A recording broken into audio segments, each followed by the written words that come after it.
In this video, we'll be looking at PSA or prostate specific antigen, its function and its components. Now, to understand the function of PSA, let us look at this very interesting analogy. So, now in the first pic, you can see three women who are trying to swim in quicksand. So, obviously, because the media in which they are, the quicksand is very, very thick and they cannot swim, they find it difficult. Now, in the second diagram, in the second image, these people are swimming in water, and since the water is relatively less dense compared to the quicksand, they can swim easily. Now, this is exactly the function of PSA. So, PSA liquefies the semen so that the spermatozoa can swim freely. So, to understand this analogy better, it would mean that these human beings represent the spermatozoa and the media in which they are, the quicksand or the water, represents the semen. This PSA is a glycoprotein. This is often asked in it has been asked in NEET PG, it can be asked in NEET SS as well. This PSA is produced by the prostate gland. So this image is from Graves. So as you can see over here, these are the glandular elements of the prostate. These are lined by an epithelium. This secretes the PSA. This PSA enters, these holes are the openings via which the prostate gland opens into the lumen. So via these openings, the PSA enters into the lumen of the prostate gland. Now PSA has two components. So you have total serum PSA, which consists of free PSA and complex PSA. This free PSA is the active form of PSA and constitutes around 5 to 40%.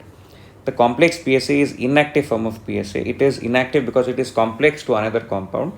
This consists of 60 to 95% of the total PSA. Now let us look at free PSA first. Now a lower percentage of free PSA correlates with prostate cancer. This means that if the PSA is below a certain threshold, which we'll look at now, if it is lower than that threshold, it means it is indicative of prostate cancer. So if the free PSA is high, this means that you can rule out malignancy. Now, where is this beneficial? This is beneficial when you want to rule out or you want to diagnose malignancy in an elderly patient. He's come to you with symptoms of prostate enlargement. Now you do a PSA. Supposing the PSA is enlarged, then you can do a biopsy, and that's the end of the story. Now on the other hand, supposing say he has equivocal PSA values, which means you're not sure whether BPH is there, you're not able to rule it out basically. That is what is meant by equivocal. Now in that scenario, if you look at the free PSA, and supposing the free PSA is of a lower value, that is indicative of malignancy. But if it is of a higher value, it would rule out malignancy. This means that the free PSA, if done in the correct situations, it would reduce the number of negative prostate biopsies. Now then this begs the question, what is the cutoff of this free PSA? Now as we've discussed earlier, the normal range is 5 to 40%. Now they did a few trials to see what percentage of PSA correlates with prostate cancer. And these are the results of three different trials, 22%, 15% and 10%, depending on trial to trial. Now this free PSA has three forms, or it has rather three parts. So it is inactive PSA, also called pro PSA. There is nicked PSA, also called BPSA. There is intact PSA, also called IPSA. Now among these three, it is only the inactive PSA, it is only the inactive PSA or the pro PSA, which is concerned with malignancy. The other two parts of PSA, nicked PSA and intact PSA, are concerned with benign disease.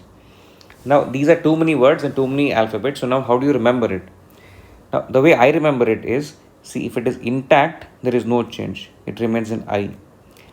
Nick means to steal. Bandits nick. A bandit is a person who nicks.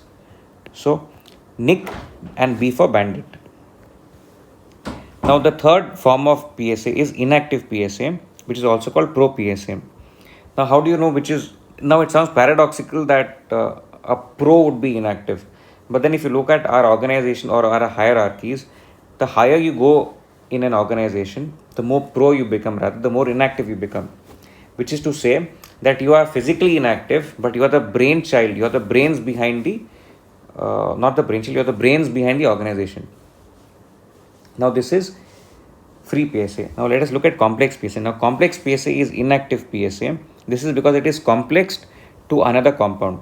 Now 60 to 90% of PSA is complexed to alpha 1 anti-chymotrypsin. This is the majority. 10 to 20% is compounded to alpha 2 macroglobulin, and 1 to 5% is compounded to alpha 1 protease inhibitor. So this is a very brief discussion of PSA. Now there are various trials which have been done which looks at the normal values of PSA and the values of PSA which has a bearing on the treatment and on the prognosis of BPH as well as CA prostate. We look at that in a subsequent video. Thank you.